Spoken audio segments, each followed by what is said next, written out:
तो आपका फ़ोन अगर चोरी हो चुका है तो आपको मैं लाइन बाय लाइन बताऊँगा कि क्या करना है इसके बाद। 7 स्टेप है। पहला स्टेप है फ्रीज़ योर बैंक अकाउंट। जो आपका बैंक अकाउंट है उसको फ्रीज़ करो, मतलब उससे कोई ट्रांज़ैक्शंस होनी नहीं चाहिए। जैसे कि आपका एसबीआई का है, अगर बैंक अकाउंट है एसबीआई में, तो एसबीआई हेल्पलाइन नंबर पे कॉल करो, जो आपको गूगल से मिल जाएगा। उसमें कॉल करो, बोल दो कि आपको अपना बैंक अकाउंट फ्रीज़ करना है। इसमें आप हेल्पलाइन नंबर पे कॉल करोगे तो उसमें बोलता है, उसमें ये बोलते हैं ना 1 दबाओ, 2 दबाओ, तो मैक्सिमम जितने भी बैंक्स होते हैं उसमें 1 नंबर पे ही होता है फ्रीज़ करने का बैंक अकाउंट को। तो 1 दबा के आपको फिर वो एक आदमी से बात कराएँगे, उस आदमी से बात करने पे वो आपको बैंक अकाउंट नंबर और आपका बैंक में जो नाम आपने दर्ज किया हुआ है वो पूछेगा। वो आपने वहाँ पे उसको बताया, उसके बाद बोलेगा वो क्या-क्या चीज़ें फ्रीज़ करनी है। तो उसको ब बोलना है सब कुछ फ्रीज़ करना है, सब कुछ मतलब कि भी यूपीआई फ्रीज़ करना है, नेट बैंकिंग फ्रीज़ करनी है, क्रेडिट कार्ड, डेबिट कार्ड सब फ्रीज़ करना है, और आधार कार्ड से भी पेमेंट होती है, वो भी फ्रीज़ करना है। क्योंकि यहाँ कई लोग आधार कार्ड का फ़ोटो कहीं ले लेते हैं, या कहीं फ़ोन में आधार कार्ड वगैरह होता है, थोड़ा भी स्मार्ट आदमी है तो वो कुछ कर लेगा, ठीक है? तो पैसे को बचाना है सबसे पहले। उसके बाद आपको आईएमईआई नंबर आपको क्या कहते हैं, पता करना है। आईएमईआई नंबर का मतलब होता है कि हर मोबाइल नंबर पे एक यूनीक आईएमईआई नंबर होता है जिससे कि उस फ़ोन को ट्रैक किया जा सकता है। वो आपको पता होना चाहिए, बट आपको नहीं पता है, किसी को पता नहीं होता है, कोई याद नहीं रखता है। और ये चाहिए क्यों होता है, एक तो एफआईआर दर्ज करने के लिए, और संचार साथी में भी आपको कंप्लेन करनी है तो उस वक़्त भी आईएमईआई नंबर ज़रूरी होता है। और आईएमईआई नंबर इसलिए भी चाहिए होता है क्योंकि ट्रैक आपने आपने ही अगर मोबाइल को अपने ट्रैक करना है तो आप आईएमईआई नंबर से ही कर सकते हो। तो आपको ये पता होना चाहिए, ठीक है? और इसको कैसे आपको ये मिलेगा, इसमें पहले 2 ऑप्शन तो है, ये तो है अगर आप पे मोबाइल फ़ोन होता तो आप करते, तो ये तो आप कर नहीं सकते। ऐसे मैं बता देता हूँ कि आपको सेटिंग में जाना होता है अबाउट फ़ोन में, और वहाँ आपको आईएमईआई नंबर मिल जाता है। और दूसरा होता है कि *#06# हैश पे कॉल करो, तो वहाँ पे भी आपको आपका आईएमईआई नंबर मिल जाएगा, पर आपके मोबाइल फ़ोन है नहीं, तो ये आप कर नहीं सकते, ठीक है? तो तीसरा, चौथा, पाँचवा ऑप्शन है, ये आप कर सकते हैं, ये बेस्ट ऑप्शन है। और इन ऑप्शन से आपको आईएमईआई नंबर ईज़िली मिल जाएगा। सबसे पहला ऑप्शन है कि मोबाइल फ़ोन का बॉक्स। जैसे आप मोबाइल फ़ोन लाते हो तो मोबाइल फ़ोन बॉक्स में आता है ना, उसमें फ़ोन के बॉक्स के बाहर आईएमईआई नंबर लिखा होता है। तो उसको अपने आप नोट कर लो कहीं पे पेज पे, और उसके बाद भी आप एफआईआर करने जाओगे तो वहाँ पे आईएमईआई नंबर पूछा जाएगा, क्योंकि ट्रैक करना है उनको मोबाइल, तो आईएमईआई नंबर लगेगा। ऑलराइट, अगर आपके वहाँ फ़ोन का बॉक्स नहीं है, आपने फेंक दिया वो, और तो आप दूसरा जो चीज़ कर सकते हो, फाइंड माई डिवाइस करके एक ऐप आती है गूगल की, वो डाउनलोड करो किसी भी मोबाइल में, और उस मोबाइल में लॉगिन करने को बोलेगा, तो लॉगिन करने में ईमेल मांगेगा। ईमेल वो डालनी है जो फ़ोन चोरी हो चुका है उसमें कोई ईमेल होगी, वो वाली ईमेल ही वहाँ डालनी है, और वो पासवर्ड मांगेगा, वो पासवर्ड आपको पता होना चाहिए, क्योंकि फॉरगेट माई पासवर्ड नहीं कर सकते। जो ओटीपी जाएगा, फॉरगेट माई पासवर्ड करके जो ओटीपी जाएगा वो जाएगा जो फ़ोन चोरी हो चुका है उसमें।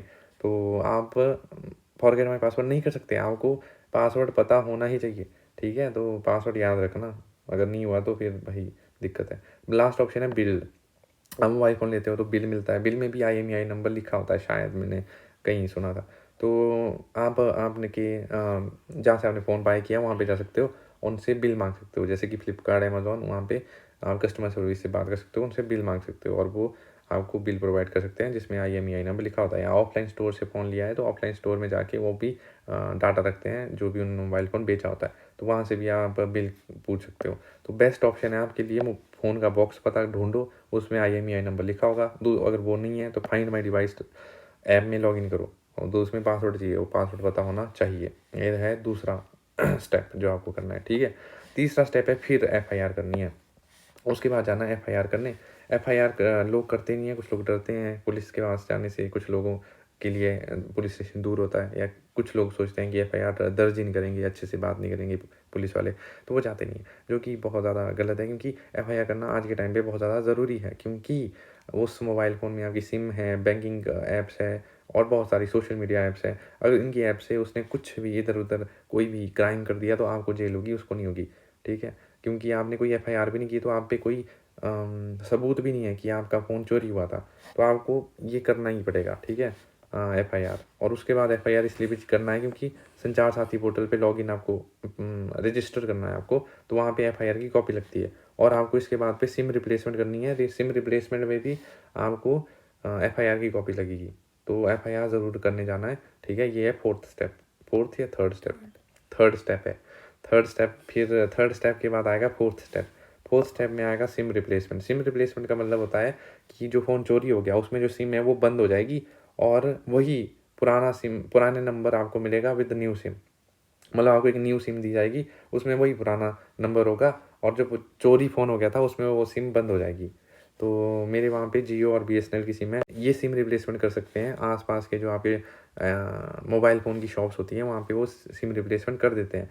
बट मैं गया पहली जॉब में तो उसने बोला कि जियो वाले अपने ऑफ़िशियल स्टोर से ही सिम रिप्लेसमेंट करते हैं और बीएसएनएल वाले भी अपने ऑफ़िशियल स्टोर से ही रिप्लेसमेंट करते हैं। दूसरी शॉप पे गया तो उसने बोला मैं बीएसएनएल की कर दूँगा सिम रिप्लेसमेंट, जियो की मैं नहीं कर सकता।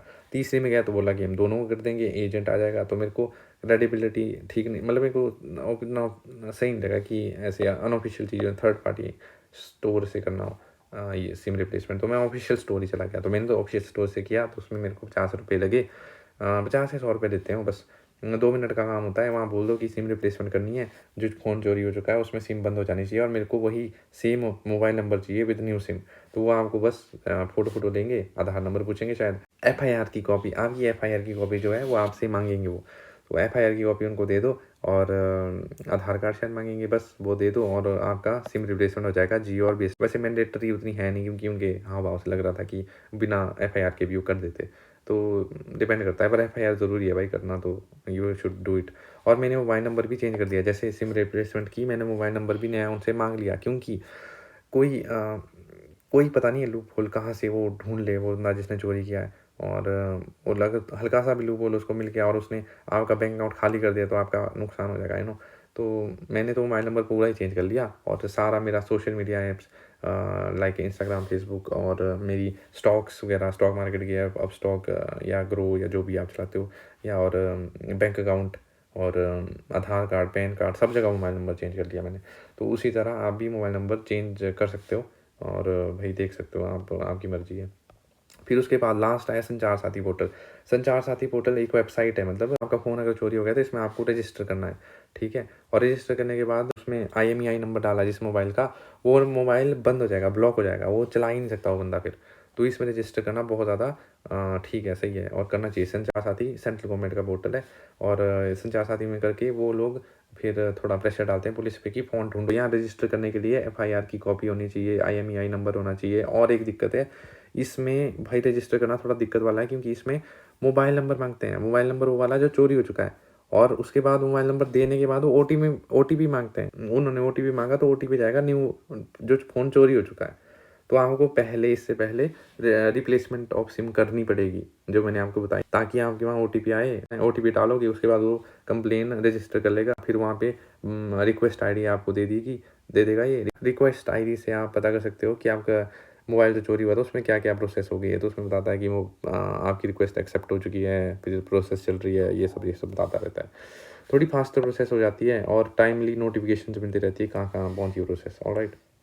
तो इसमें करना है आपको रजिस्टर।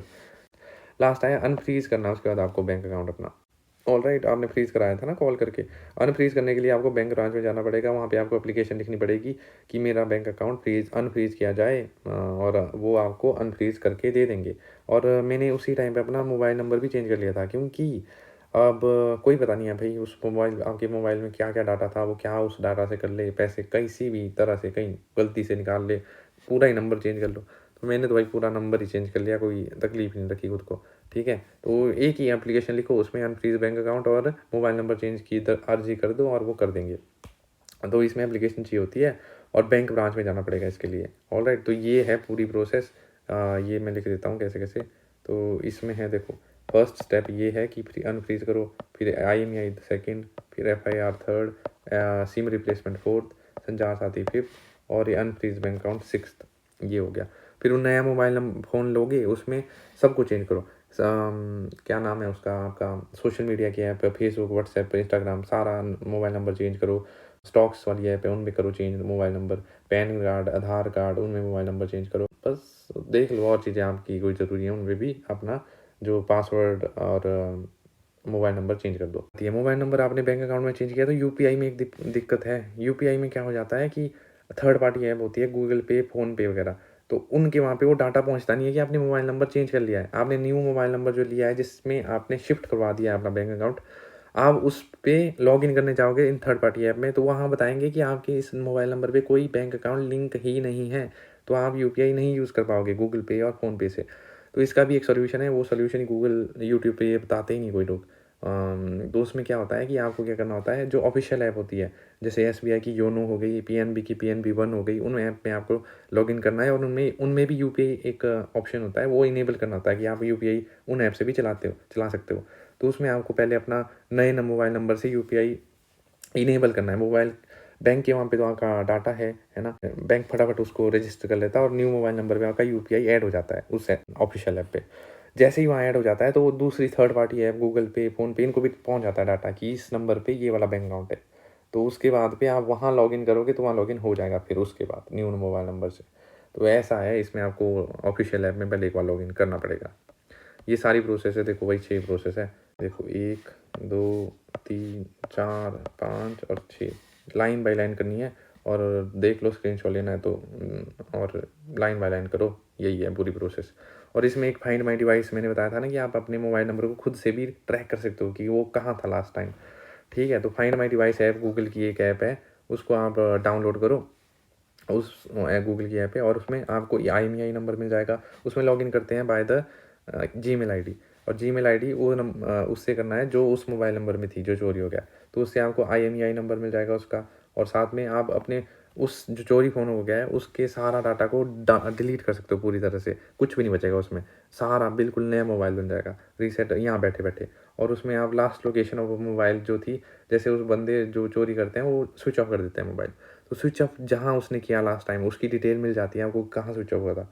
और साथ में अगर उसने ऑनलाइन अगर फ़ोन ऑन है तो वो प्रेजेंट लाइव लोकेशन भी बता देगा।